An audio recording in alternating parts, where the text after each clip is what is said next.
Hey guys, and welcome back to Link's Awakening DX. Here's Mr. Owlman to Railroaders tell us what to do next. How many instruments have we got so far, Mexi? 3. How many do we need, Mexi? 8. How many more to go, Mexi? You do the math. I can't do the math, that's why I'm asking. We need 5 more, but Owl, do you mind? I'm sort of defying gravity here. That was kind of funny, actually. I didn't want to comment on it. Alright, where are we off to now, mate? We gotta find a waterfall. But before that, we gotta do other things. Oh jeez. Filler in my Zelda playthrough. Is it really a filler if I have it in every single part, and the playthrough still ends up being like less than 15 parts? Is a video game still a video game when it's filled with nothing but filler? Duh. Mexi's not here right now. Please try again later. These things always cream me, the little thingy-mobs that pop out of the hole. That is exactly their names. I'm so proud of you, Tom. Oh, yay! I win at everything! I'm a little bit hyped up because this is like the second half of the session. Like when I go downstairs just to get a drink of water, and then I come back all filled with adrenaline, ready to talk over video games. But this cave is actually kind of a dick move, because you see this chest and you assume, oh, that's obviously the goal and the prize for the cave, but no. That's just a red herring, because the true prize is randomly in this wall, right here. That is a dick move. That's a definition of a dick move. I know, and it's in a corner. It's not even like there's an area, because usually bombable walls, there's some indication, but that's just a random corner. You'd have to click your sword against every single tile to find that one. Well, at least it gives you the sound effect. Can you imagine if it didn't? No. No, I could not. No, I quit Zelda forever. I would. This playthrough would be over. Oh no, I got hit. I'm disappointed, mate. I'm disappointed. Yeah, well, I kinda needed to, because if you go into a fairy fountain with full health, she doesn't appear. Ah, okay. So I kinda wanted to show off one of the big fairy fountains, at least so everyone saw one, but if you go in with full health, there wouldn't have been a point. Which area of the map are we actually headed to? What's the end game for this part? We gotta head east. We're gonna be heading to another village, but along the way there's a lot of little side things. Oh, Taryn, you deserved every bit of this. Remember how I said that Link's Awakening was unsettling? I may need to rethink that, because that was just flat out stupid. That was comical is what that was. Yeah. Also, funny thing, if you get the key without doing the Canalit Castle dealio, the game just assumes that you got the stick if you beat the 3rd dungeon, so you can actually start the trading sequence at the honeycomb. Because the game will just assume, oh, you got to this point of the game, you must have the stick. It's like, no, I actually just sort of fucked with your screen wrapping. I'm not sure how I feel about games making assumptions and changing their code, like, based on those assumptions. I love it, because games do it way too much. Especially Zelda games. Zelda games are essentially built upon assumptions.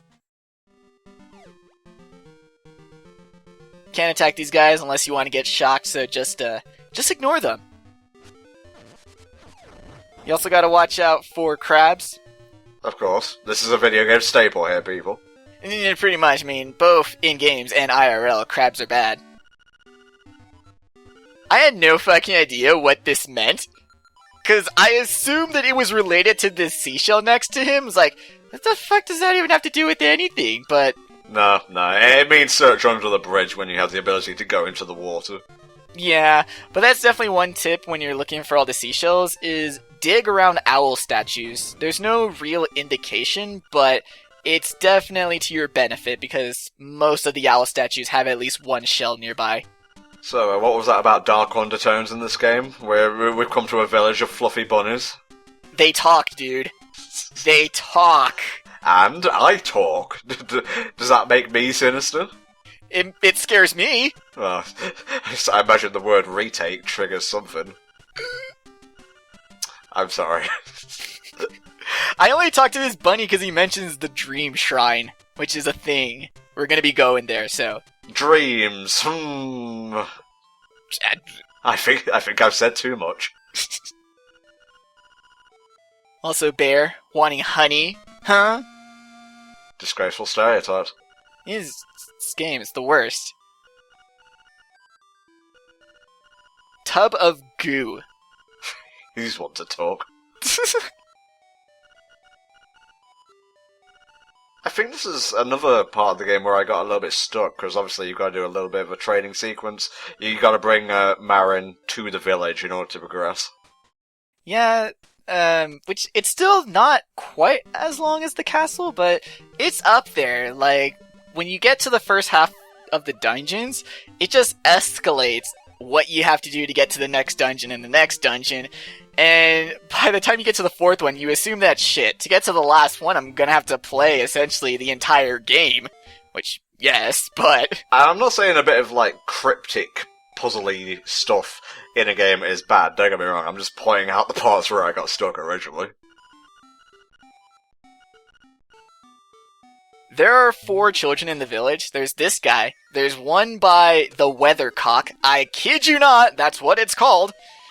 And then there's the 2 playing catch. They're all siblings. They're quadruplets. Like, that just adds to the weirdness. Is like, all the kids in the village are related to each other, and they're twins of each other. And their mom is the one who has the baby. She had quadruplets and decided, not enough kids. Nah, my army is not yet complete. I remember a Pegasus boot section in A Link Between Worlds, and that was really annoying. Yeah. Especially with these mimic arms, it's pretty bad because these guys, I believe they do the most amount of contact damage in the game. Ugh, contact damage. My least favourite kind of video game damage. And we're introduced to the ocarina in the series. Yes, there was a flute in A Link to the Past, but this is a by name ocarina that we got in a dream that manifests into reality. Huh. I know, right? I want you to remember that little dream sequence, because it something related to a film, I can't say anymore. Bwah! A nice Hank Hill impression. Bwah! The kids also are like, I don't know what that means, I'm just a kid, which is one of the most annoying things in games when writers try to play it off like, hey, you should push the B button. What's the B button? I don't know. It's like, don't even. You're not clever, it doesn't make it funny, just stop. Apparently if you have a fairy, you'll be revived when you're knocked out. I don't know what that means, I'm blind. I'm the opposite of you, I find it funny. It was funny at first, but just after a while, it's like, you can do the whole breaking the fourth wall deal. And it works pretty well in this game, because like I said, everything is so off-settling. I mean, it goes together with the whole other Nintendo cameos. It's like, Link's Awakening exists beyond a Zelda video game. Mm-hmm. And that to me just adds to how slightly off. This game is the Uncanny Valley. It doesn't hit it, it is the valley. Was this scene in the original game? I believe so. But I always like this scene. I really like Marin. Marin's just such a cool character. She's very inoffensive. She has her actual, ambitions. She's a pretty fleshed out Zelda character that's not Link. Yeah, just kind of chill, really. Don't really have a problem with her. So they base Malin off her then. And also Ariel in Wind Waker, her name was originally going to be Mariel. Or, like, Mariru? It was essentially going to be Ariel with an M at the front to reference Marin here. Are you sure you don't mean Ariel? Ariel. I always call her Ariel. Well, we are looking at the sea, so I'll forgive you for that one. Also, those birds have totally random movement. So you can sometimes get them all, like, in the fucking upper right corner just doing nothing. Objectification of women! Da. You got a person. Disgusting. God, check your privilege, Nintendo. Why doesn't Feminist Frequency comment on this? I know! Right, we're heading back to the animal village now? Not quite! Oh. We gotta enjoy our awesome date with Marin. Oh, when I went on a date, I went to the cinema. I don't think cinemas exist on Koholint. No, but instead you can go to a cliff. God, Link looks derpy there. They both do. I like dungeons. Aren't you going to say anything? That line is the best. I completely forgot about that. Yeah, like I said, there's so much fourth wall breaking in this game, just casually just thrown in there, that you start to question, like, the video game of Link's Awakening. Like, is it? What? Now are we heading to the village? No, we still have more date to go through, dude. Okay, oh, there's like a little Easter egg coming up, I think. There's a lot, actually. There's a lot of things you have to do with Marin if you want to get 100%, and they're all very missable.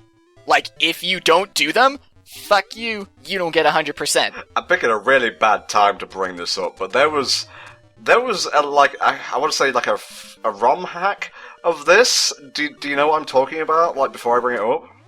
No idea. Go on, explain. I picked a really bad time to bring this up. It was called the Legend of Zelda: The Link Gets Laid. Oh! Lovely! And it wasn't Lovely. Siren. It wasn't Siren Instruments. It was sex toys.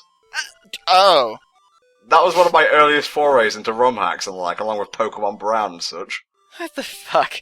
Also, I like how Marin gets offended that I'm looking at shelves in a library, and she's like, do you go through other people's drawers? It's like, excuse you, Marin, it's a public library. I was waiting down here to make sure that the picture could be taken. Yeah, I'm sure everyone was super pissed in the first part that I just bypassed this heart piece, but, you know, get it? Do kill two birds, one stone. Why go down this hole twice?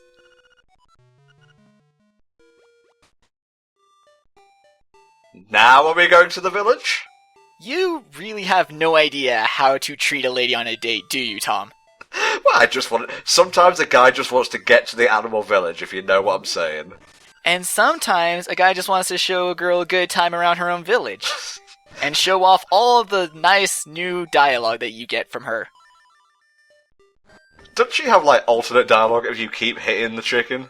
Yes, eventually she'll be like, yeah, I hit it, and then you die. Yeah, the great animal lover, Marin, endorses hitting cuckoos. What a role model.